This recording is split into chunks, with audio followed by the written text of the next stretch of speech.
Halo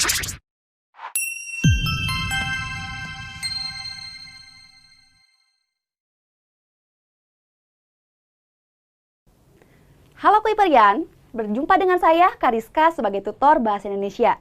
Kali ini kita akan membahas mengenai teks laporan percobaan.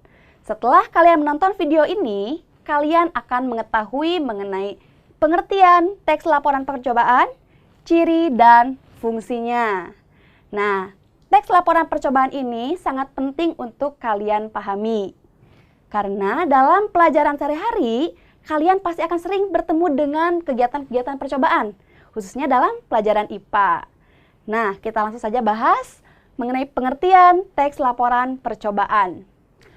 Istilah percobaan ini memiliki nama lain, yaitu eksperimen, yaitu kegiatan yang dilakukan untuk menguji atau membuktikan suatu teori. Nah, kemudian laporan. Apa itu laporan? Laporan itu segala sesuatu yang disampaikan kepada orang yang memberikan tugas pada kita. Jadi laporan disusun jika kita diberi tugas oleh orang lain. Kemudian ada teks. Teks itu pasti berupa tulisan, bukan berupa lisan ya. Jadi teks laporan percobaan itu adalah tulisan yang menyampaikan hasil kegiatan percobaan, baik itu menguji atau membuktikan suatu teori. Nah, itu tuh pengertian. Sekarang kita lanjutkan ciri teks laporan percobaan. Ciri yang pertama yaitu fakta.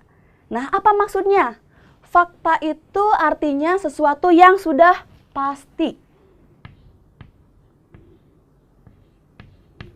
Nah, jadi ketika kalian menyampaikan hasil teks laporan percobaan, sampaikan dengan pasti.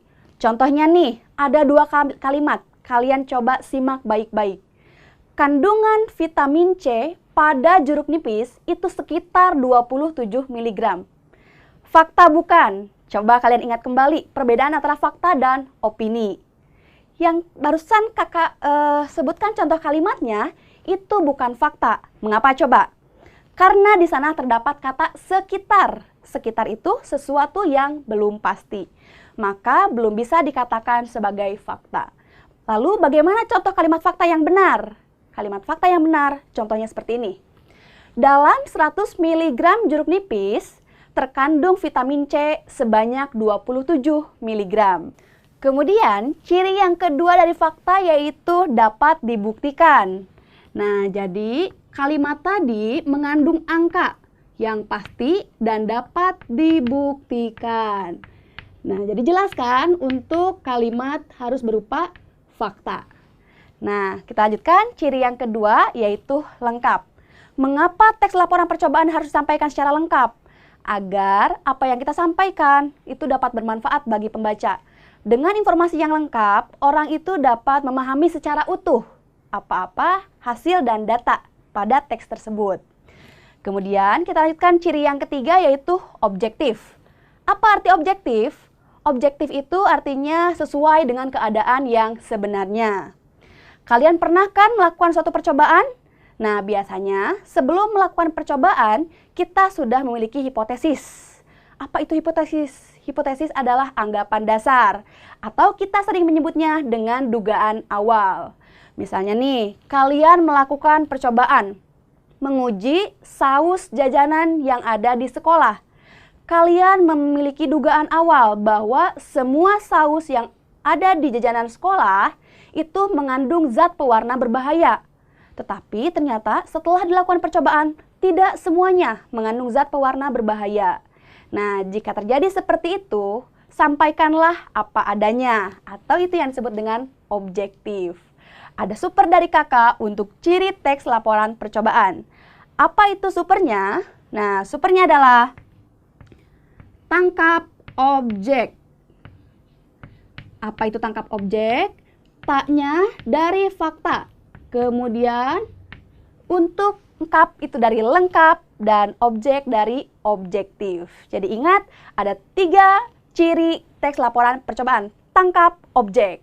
Nah, sekarang kita lanjutkan pembahasan yang ketiga, yaitu mengenai fungsi teks laporan percobaan. Ada 5 fungsi teks laporan percobaan. Apa saja? Yang pertama, fungsinya sebagai informasi atau sebagai sumber informasi. Nah, misalnya kalian memerlukan informasi nih, kandungan vitamin C mana sih yang lebih tinggi dari beberapa jenis jeruk? Misalnya, kalian ingin mengetahui antara jeruk mandarin, jeruk nipis, jeruk lemon, mana yang lebih tinggi? Kalian tinggal mencari teks laporan percobaan yang telah dilakukan oleh orang lain. Dengan mencari informasi dari teks laporan percobaan, kita sudah mengetahui apa yang kita perlukan. Nah, itu yang pertama, informasi. Yang kedua, fungsinya sebagai bukti. Nah, tadi laporan itu disusun untuk menyampaikan segala kegiatan yang dilakukan. Dengan menulis teks laporan percobaan itu membuktikan bahwa kita benar-benar telah melakukan percobaan. Baik itu yang dilakukan untuk menguji atau membuktikan suatu teori. Yang ketiga, fungsinya yaitu untuk dokumentasi. Nah, dokumentasi. Dalam penyusunan teks laporan percobaan, kalian akan mengumpulkan data, mengumpulkan informasi, kemudian memilihnya atau mengklasifikasikannya dan menyajikannya. Tentunya kalian menginginkan teks tersebut selalu ada kan ketika diperlukan, dan kalian tidak ingin kehilangan teks tersebut, bukti tersebut. Nah, cara yang mudah agar tidak hilang itu dengan cara mendokumentasikannya. Jadi, fungsi teks laporan percobaan yaitu untuk dokumentasi. Yang ketiga, kita lanjutkan. Yang keempat, fungsinya sebagai pemecahan masalah. Nah, pemecahan masalah. Memang bisa gitu ya untuk teks laporan percobaan itu sebagai pemecahan masalah? Tentu bisa. Kalian suka bakso? Pasti banyak dari kalian yang senang sama bakso. Ada yang hampir tiap hari jajan bakso. Tapi kemudian kalian melihat di berita banyak bakso-bakso yang menggunakan formalin atau boraks. Nah, kalian jadi was-was. Aduh, bagaimana ini nih memecahkan masalah ini? Saya itu suka sekali bakso, tapi takut ada formalinnya. Nah, teks laporan percobaan bisa dijadikan jawaban atas masalah yang kalian hadapi. Coba kalian cari misalnya percobaan-percobaan sederhana yang dilakukan untuk menguji boraks atau formalin pada bakso. Kalian bisa lakukan percobaannya untuk menguji bakso yang biasa kalian beli. Nah, dengan percobaan itu kalian sudah tidak was-was lagi. Kalau mengandung boraks pasti kalian tinggalkan. Kalau misalnya tidak mengandung boraks atau formalin, kalian dengan senangnya bisa jajan setiap hari ya bagi yang suka. Nah, itu yang keempat. Dan yang kelima, pertanggungjawaban. Nah, tadi laporan disusun itu jika ada pihak yang menugaskan suatu kegiatan kepada kita. Jika tidak diberikan kegiatan, tidak ditugaskan kegiatan, kita tidak perlu memberikan laporan. Nah, tapi jika ada orang yang memberikan tugas, kita harus memberikan laporan sebagai bentuk pertanggungjawaban bahwa kita telah melakukan apa yang dia tugaskan sesuai dengan prosedurnya.